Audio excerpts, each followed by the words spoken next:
Bonjour à tous et bienvenue à la réalisation de notre projet numéro 12 portant sur l'Internet de tout. Comme vous pouvez constater, il sera question pour nous d'interconnecter les différents équipements que vous voyez là. L'ensemble forme ainsi un réseau constitué d'un fournisseur de services de télécommunications, un réseau pour serveur IoT qui va permettre, sur lequel va être enregistré tous les différents équipements pour un management à distance, un serveur DNS qui va permettre de créer les noms de domaine, par exemple pour le serveur IoT. Nous aurons un petit réseau constitué d'un PC qui va permettre de manager par exemple les équipements du système, c'est-à-dire on pourra se connecter au serveur IoT depuis ce PC pour superviser, pour administrer, pour manager nos équipements connectés. Maintenant, de ce côté, nous aurions un autre sous-réseau constitué d'un détecteur de proximité, d'un extincteur de flamme, d'un thermostat permet de mesurer la température en degrés Celsius. Maintenant, de ce côté, nous aurions un petit sous-réseau constitué d'une fenêtre, d'une porte, d'une fenêtre intelligente, d'une porte intelligente, d'un détecteur de mouvement, d'un access point qui permet de connecter en mode sans fil un laptop, une caméra et un ventilateur. Ceci dans l'optique de toujours, bon, ceci peut être considéré comme une maison et les équipements de cette maison, une fois enregistrés au serveur IoT qui est ici en bas, doivent pouvoir être manageables depuis n'importe où. Donc on peut manager ces équipements depuis le PC.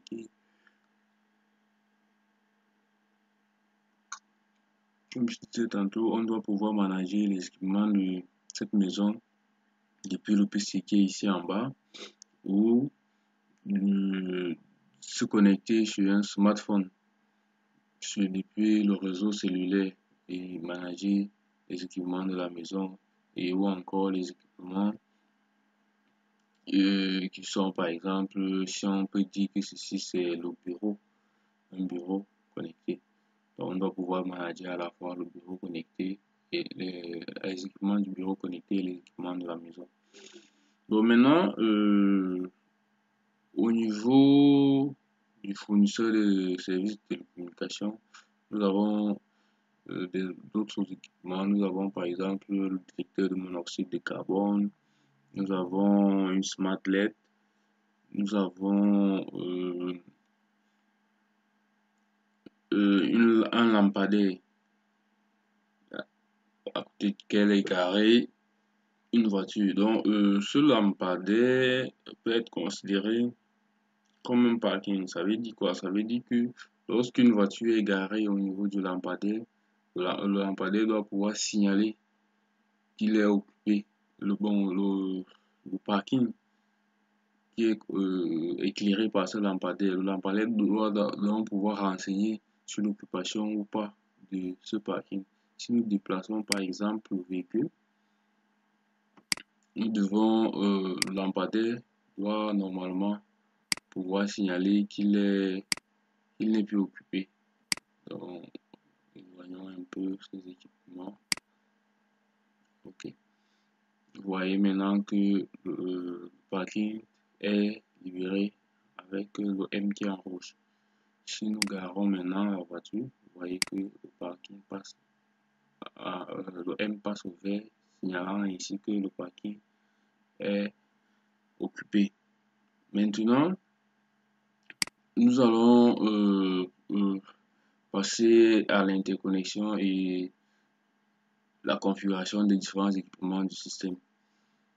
Pour ce qui est de l'interconnexion des différents équipements du système, à ce niveau, nous avons un cell tower qui a permis d'interconnecter les différents équipements,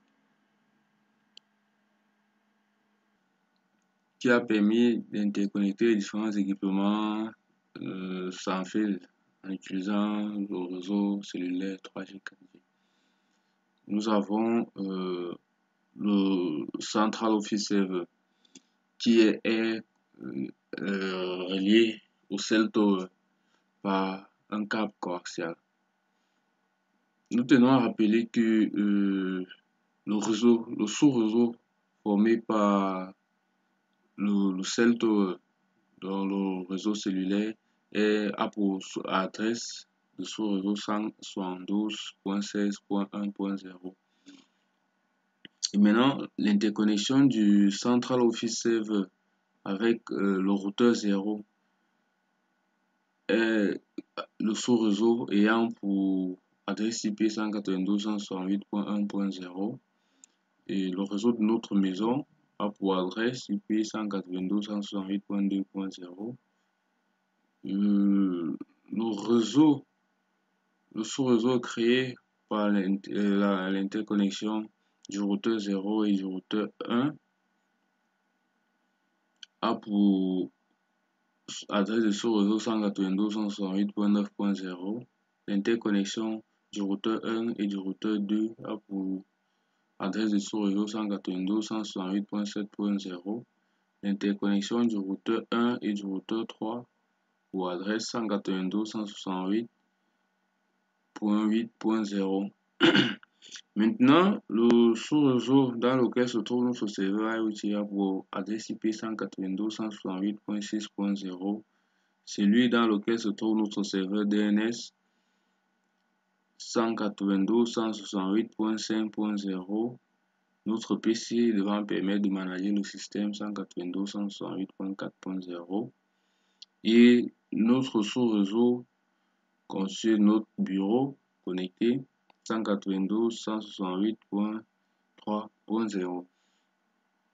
Donc, ces différentes interconnexions ont été rendues possibles en utilisant au niveau du bureau un access point qui a permis de connecter les différents équipements en mode sans fil. Et l'access point, lui, il est connecté par le câble droit. Les autres équipements dans les trois autres sous-réseaux que voilà sont aussi interconnectés par des câbles droits. À ce niveau, les routeurs sont interconnectés entre eux par des câbles serrés. Au niveau de la maison, nous avons aussi utilisé un switch qui a permis d'interconnecter la fenêtre, la porte et le détecteur de mouvement en utilisant des câbles droits. L'access point en câble droit aussi. Et l'interconnexion du laptop, de la caméra, du ventilateur au access point est en mode sans fil. Ok. Nous tenons à rappeler que les différents câbles et équipements sont accessibles en utilisant le menu ci-bas que voilà. Les câbles, c'est ici. Donc nous avons là la possibilité de trouver les différents câbles qui ont été utilisés pour interconnecter nos équipements. Nous avons là la sélection automatique des câbles. Donc si nous cliquons là, Packet Tracer va se charger de choisir un câble de façon automatique pour interconnecter les deux équipements que nous allons vouloir interconnecter. Ok. L'interconnexion étant réalisée, nous allons donc passer à la configuration de nos différents équipements. Ok. Pour la configuration de nos différents équipements, nous allons commencer par notre serveur DNS. Après, nous passerons au serveur IoT et les autres équipements du système. Alors, le serveur DNS, cliquons dessus.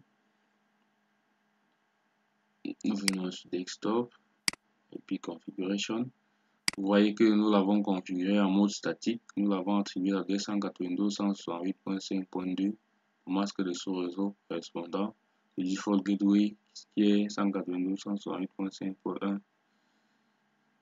et nous l'avons validé. Nous sommes allés sur l'onglet Services. Nous avons activé le service DNS. Vous voyez, nous avons mis le service DNS à on et nous avons ajouté un nom de domaine qui est celui que va utiliser le serveur IoT, www.iotserver.com, et nous l'avons donné l'adresse 192.168.6.2.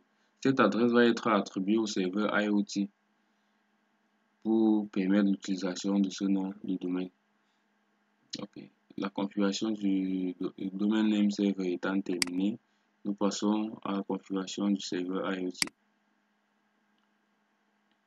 Nous venons sur l'onglet Desktop, IP Configuration. Vous voyez que la DCP qui a été utilisée pour la création du nom du domaine a été attribuée au serveur IoT, le masque de sous-réseau correspondant, le default gateway, et le serveur de domaine, son adresse IP a été renseigné à ce niveau.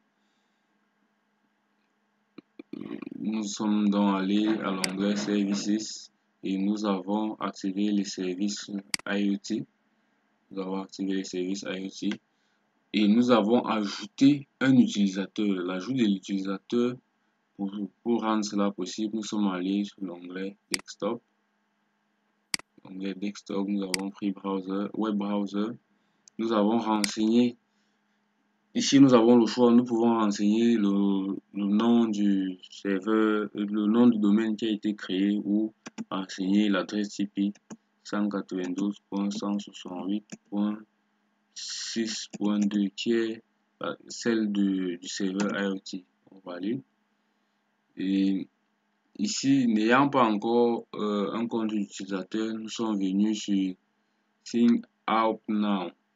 En cliquant dessus, nous avons la possibilité de créer un nouvel utilisateur, donc nous n'avons qu'à renseigner admin et de valider pour créer l'utilisateur admin. Bon, notre utilisateur étant déjà créé, nous n'avons plus besoin de le créer ici.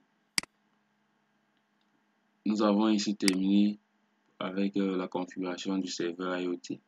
Nous passons à la configuration du PC qui est à ce niveau. Nous cliquons dessus. Nous venons sur Desktop, IP Configuration, l'adresse IP qui lui a été attribuée, voilà l'adresse du sous-réseau. Nous l'avons attribué 192.168.4.0, le masque de sous-réseau correspondant, le default gateway, le domaine name server. Et nous avons validé, c'est tout pour la configuration du PC. Nous entrons donc dans la configuration de notre bureau connecté, si on peut appeler ça comme ça. Nous tenons à rappeler que les différents équipements de ce bureau ont été adressés en mode DHCP. Bon, pour rendre cela possible, il était question pour nous d'activer le mode DHCP au niveau du routeur. Que voilà. Donc, nous allons d'abord montrer la configuration qui a été réalisée au niveau de ce routeur. Nous cliquons dessus. Nous venons sur Config. Nous prenons sa face Ethernet gigabit 0/0 par exemple.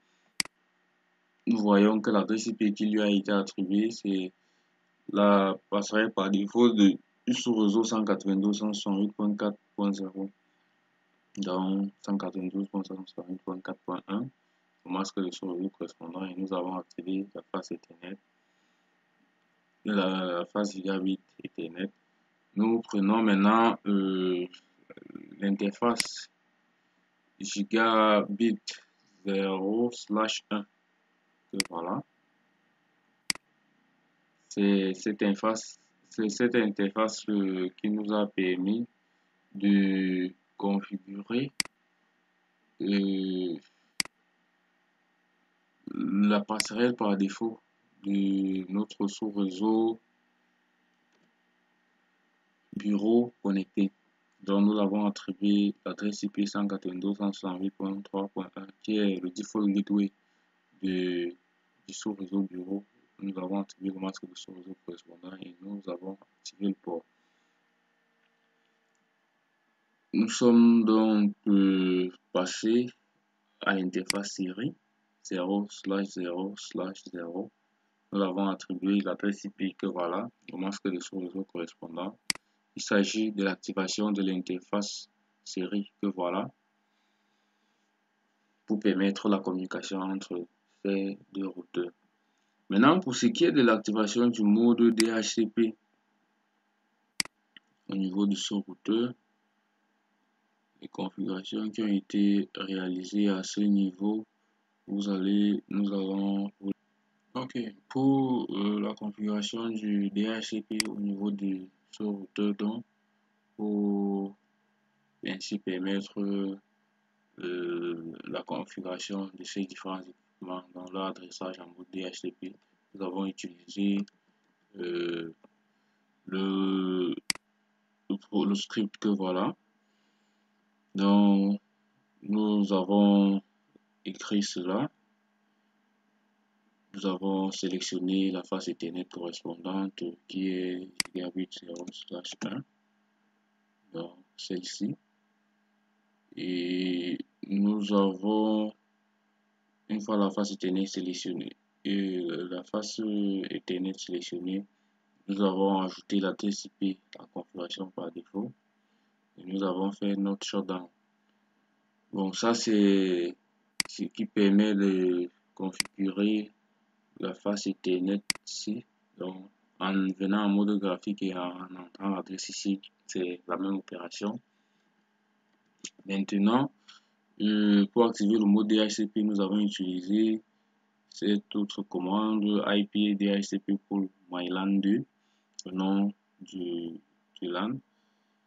Nous avons mis network 192.168.3.0, l'adresse du sous-réseau auquel nous voulons activer le mode DHCP.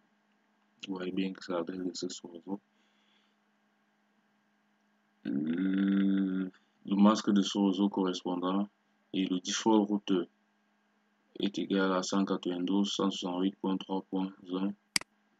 C'est l'adresse de le default gateway du sous-réseau qui est configuré au niveau du routeur. Nous avons maintenant le DNS server qui est 192.168.6.3. Nous avons simplement copié ce code. Nous sommes venus le coller au niveau d'ici, au niveau du routeur. Donc, nous pouvons le paster ici. Si nous pastons, il va encore faire la configuration. Or, la configuration est déjà effectuée. Donc, nous n'allons plus copier le code. Le DHCP étant ici activé au niveau de ce routeur, nous allons donc voir comment est-ce que les équipements ont été interconnectés. Nous allons donc voir que les équipements ont été adressés de façon automatique avec le mode DHCP. Donc vous voyez donc que notre thermostat est bel et bien connecté en mode DHCP et nous renseigne déjà sur l'adresse du default gateway et le DNS server. Si nous venons là, nous avons l'adresse IP du serveur, l'adresse IP de l'équipement et le masque de sous-réseau correspondant. Donc, nous tenons à rappeler que pour cela, il faudrait d'abord connecter l'équipement à l'access point. Donc, voilà. Donc, on a activé le mode de sécurité WPA2. Nous avons entré le mot de passe correspondant, le SID qui est toujours default. C'est ça qui a permis d'interconnecter l'équipement.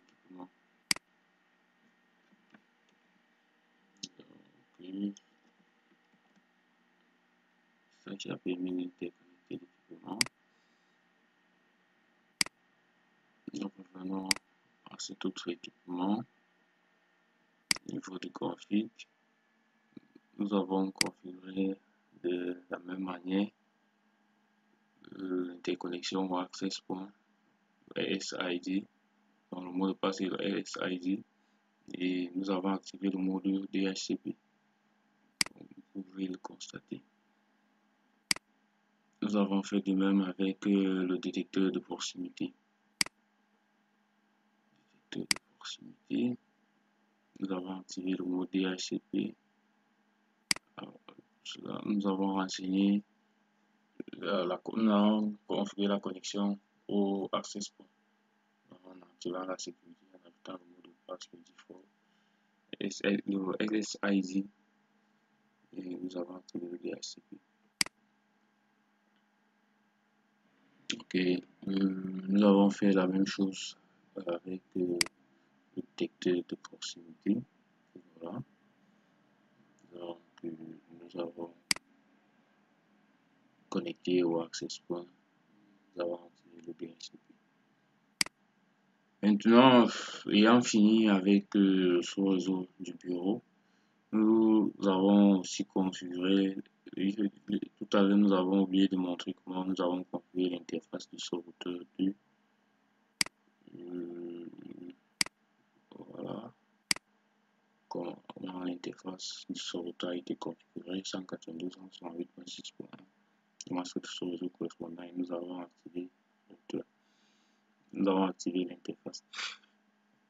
L'interface série, l'adresse IP qui a été attribuée 192.168.7.2, le masque de sous-réseau et nous avons activé l'interface. Maintenant, après avoir configuré les deux autres routeurs et les différents équipements ci-bas, nous passons à la configuration du routeur 1. Nous cliquons dessus. Config. Nous venons là, tout d'abord sur son interface gigabit Ethernet 0/0 qui relie le sous-réseau du serveur DNS. Nous avons 192.168.5.1 comme IP adresse, masque de sous-réseau correspondant et nous avons activé l'interface. Ok, pour ce qui est des trois autres interfaces, on va faire qui sont connectés en mode série. Donc nous venons sur la première interface série qui est celle connectant le sous-réseau qui permet de lier le routeur 0 dans cette interface par l'adresse qui lui a été attribuée 192.168.9.1 parce que le sous-réseau correspondant et nous avons activé l'interface. Et l'interface série 0/0/1 qui est l'interface reliant le routeur 1 au routeur 2. Donc, nous avons attribué l'adresse 192.168.7.1. Nous avons entraîné le masque de sous-réseau correspondant et nous avons mis à on. L'interface série 0/1/0 qui est celle reliant le routeur 1 au routeur 3. Voilà l'adresse IP qui lui a été donnée, le masque de sous-réseau correspondant et nous avons mis à on. Une fois ces configurations terminées, nous avons aussi à configurer les routes statiques au niveau de ce routeur. Les routes statiques, les voilà.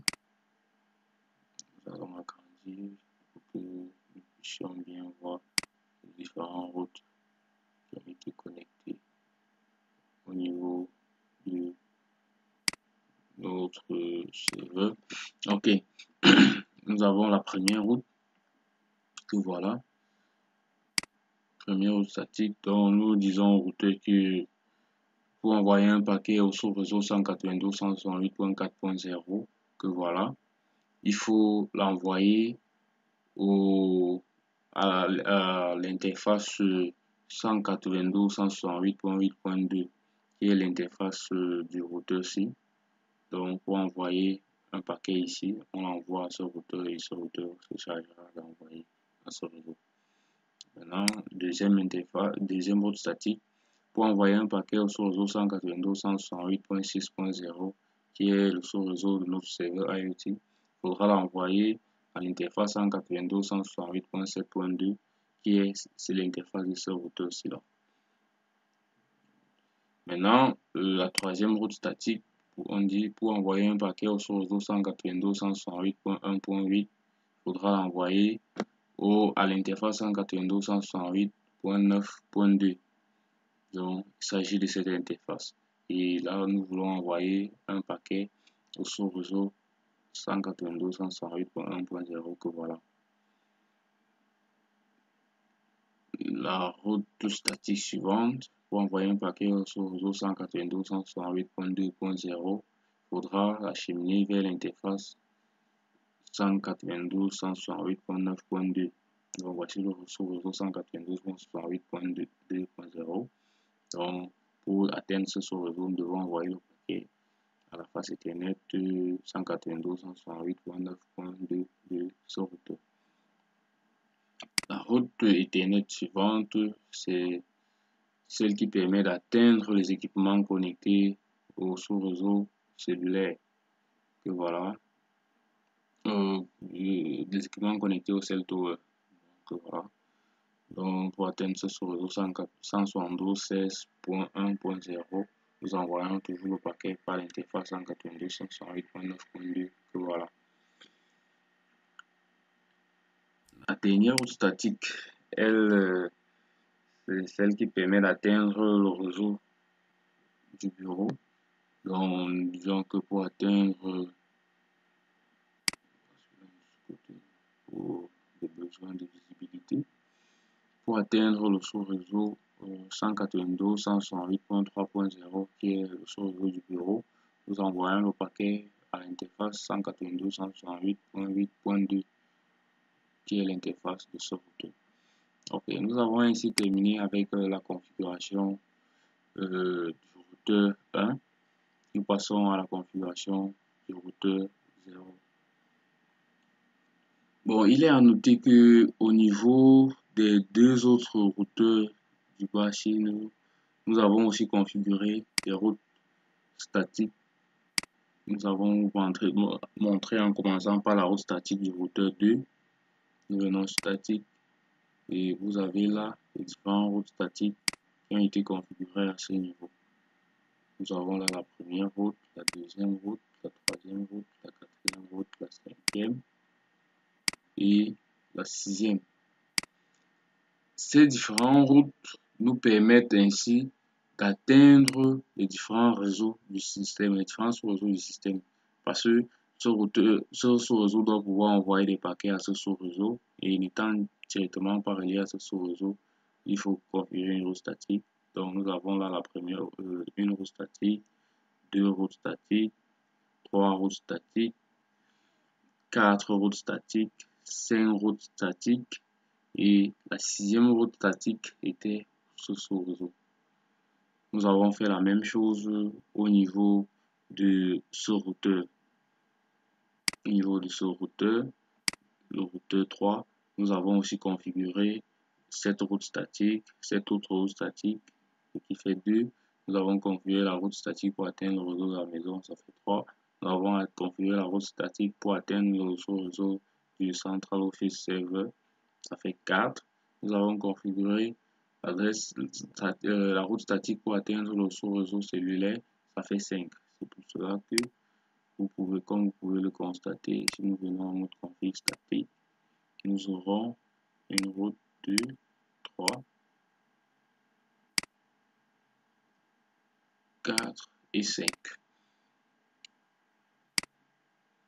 Cette configuration étant terminée, nous passons à la configuration du routeur 0. Au niveau du routeur 0, voilà les configurations qui ont été effectuées. Interface gigabit Ethernet 0/0, voilà DCP qui lui a été attribué et le masque de sous-réseau correspondant. Interface gigabit Ethernet 0.1, voilà DCP qui lui a été attribué le masque de sous-réseau correspondant. Et l'interface série 0/0/0. Voilà, DHCP qui lui a été attribué le masque de ce réseau correspondant et nous avons activé l'interface. Vous voyez bien que l'adresse IP est dans ce sous-réseau-ci. Maintenant, nous passons aux différentes routes statiques qui ont été configurées au niveau de ce routeur aussi. Différentes routes statiques. Nous avons 1, 2, 3, 4, 5 routes statiques.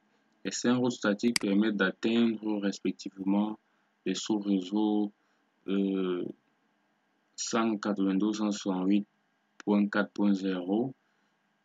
Donc cette route-ci, cette autre route permet d'atteindre le sous-réseau du serveur IoT. Cette autre route permet d'atteindre le sous-réseau du serveur DNS. Cette autre route permet d'atteindre le serveur, les équipements connectés au cell tower, donc au réseau cellulaire. Cette autre route permet d'atteindre les équipements du bureau. Que voilà. Donc, ces équipements-ci là. C'est pour cela que vous allez voir que la DCP correspond à celle-ci. Maintenant, ayant terminé avec ces configurations, pour rendre la configuration des équipements de la maison possible, nous avons aussi activé le mode DHCP au niveau de l'interface du routeur Gigabit Ethernet 0/0. L'activation de ce mode DHCP s'est effectuée comme suit. Ok, l'activation de ce DHCP au niveau du routeur 0 s'est effectuée comme suit. Nous venons sur cette interface et nous exécutons le code que nous avons établi les configurations en fait. Donc nous copions ces configurations que nous passons dans cette interface en cliquant simplement sur Paste et il va se permettre d'exécuter ces commandes pour créer, configurer le mode DHCP sur ce réseau-ci. Bon, cela étant déjà fait, nous n'allons plus passer ces configurations. Donc, vous pouvez donc constater, nous avons bien nos équipements qui, bon, ceux-ci sont nos équipements qui ont pris automatiquement des adresses IP en mode DHCP. Comme vous pouvez le constater, nous avons là l'adresse IP, masque de ce réseau et un default gateway et un serveur de DNS renseigné. Nous avons fait de même. Bon, nous tenons aussi à rappeler que les différentes routes statiques étant déjà configurées au niveau des serveurs, au niveau des routeurs, nous avons directement profité de l'occasion pour connecter, pour enregistrer nos différents équipements au niveau du serveur IoT en entrant au domaine name du serveur IoT, en entrant l'utilisateur qui a été créé à ce niveau-là, admin et en cliquant sur connect. Nous avons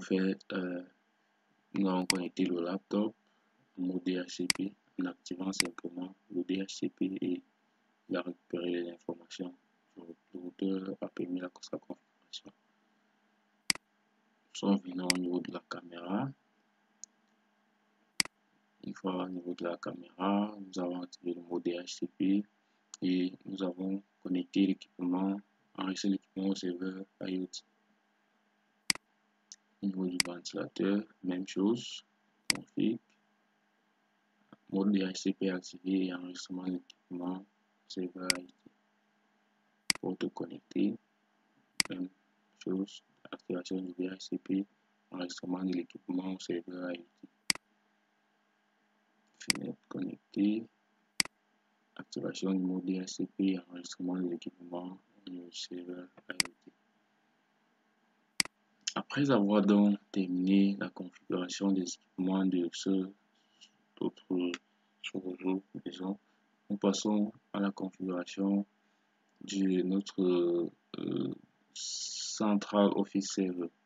Bon, la configuration au niveau de cet autre sous-réseau a aussi été réalisée en mode DHCP. Pourquoi en mode DHCP? Parce que nous voulions que le cell tower, plus configurer les équipements qui sont de ce côté en leur donnant aussi le domaine name server et le, le domaine name server du serveur DNS qui est défini ici-bas.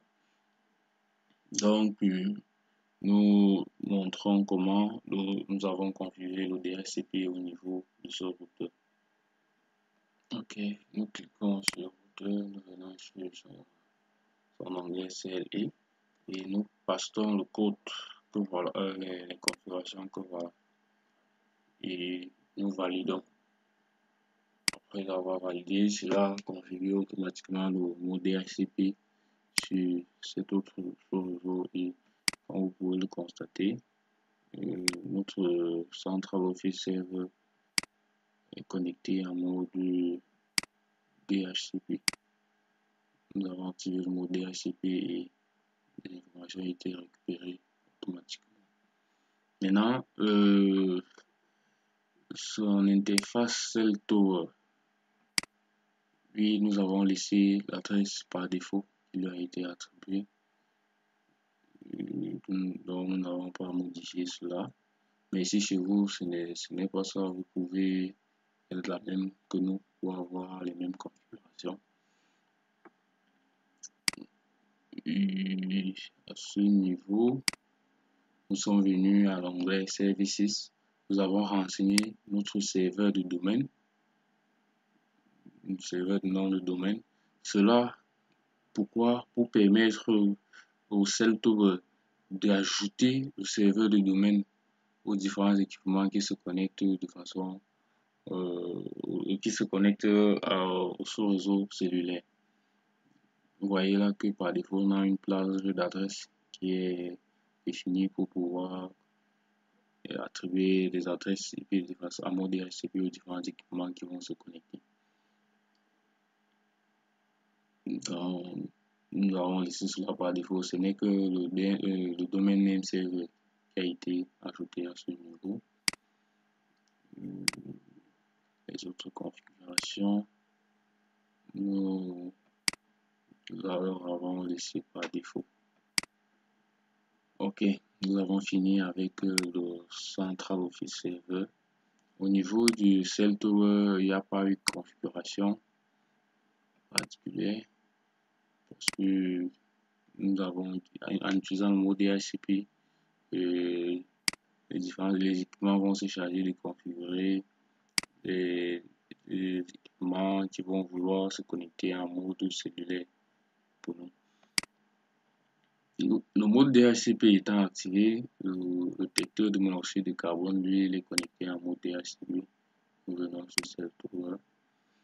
Vous voyez là qu'il a pris automatiquement l'adresse IP et un masque de ce réseau.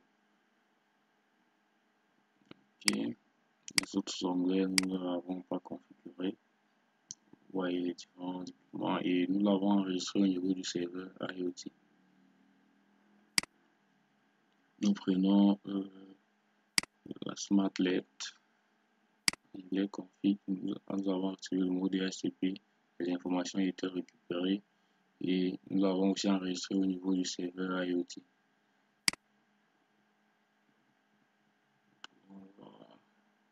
Voilà, son DHCP, son masque, ok. Nous prenons notre lampadaire. Faisons la même chose, activation du mode DHCP et enregistrement au niveau du serveur IoT. Ok, il nous manque le smartphone. On clique sur le smartphone, venons sur desktop. Après avoir activé le mode DHCP, voilà les informations que lui il a récupérées qui lui permettent ainsi de se connecter au réseau. Bon, maintenant, après avoir donc configuré de façon globale les différents équipements de notre système, nous allons donc passer au test du fonctionnement effectif de nos différents équipements. Pour cela, nous allons nous connecter depuis le smartphone. Donc, nous venons sur l'onglet Desktop Web Browser et nous saisissons l'adresse IP et le nom de domaine de notre serveur IoT. Bon, nous tenons aussi à rappeler que nous avons la possibilité de renseigner l'adresse IP directement. IoTserver.com et nous validons. Nous entrons le username admin. Nous entrons le mot de passe admin que nous validons. Et là, nous avons les différents équipements enregistrés au niveau de notre serveur IoT. Et nous pouvons les manager à distance. Prenons par exemple là, pour pouvoir manager le ventilateur. Pour le moment, notre ventilateur, il est off, il est éteint. Nous le mettons en low. Vous voyez qu'il est en marche, high, double puissance. Nous prenons par exemple notre caméra. Nous pouvons la mettre en marche. Comme vous voyez sur l'image, la fenêtre. Et voilà, nous allons l'ouvrir. On l'ouvre. La porte aussi. Lock, unlock. Donc, nos différents équipements peuvent être managés à distance sans problème. Donc, nous allons aussi tester les équipements du bureau connecté. Nous avons par exemple, nous avons quoi? Nous prenons le thermostat. Voilà ce que lui il indique en degrés Celsius. Vous voyez bien que c'est bien la même chose qui est indiqué là. Prenons l'extincteur de flamme et voilà. Voilà ce qu'il indique. Nous revenons maintenant aux équipements connectés au réseau cellulaire. Nous avons par exemple la LED connectée qui indique 0, le détecteur de proximité qui ne détecte rien pour le moment.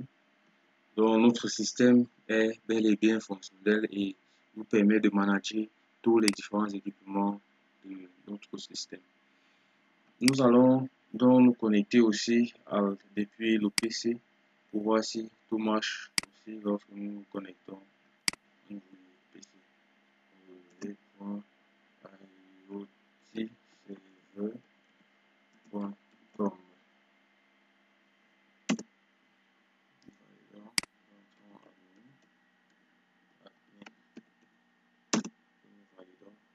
Nous avons là tous nos équipements.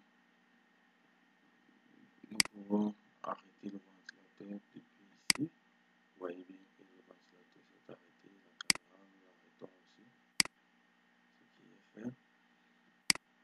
Nous nous connectons aussi depuis le laptop et nous effectuons les mêmes opérations sans ambiguïté.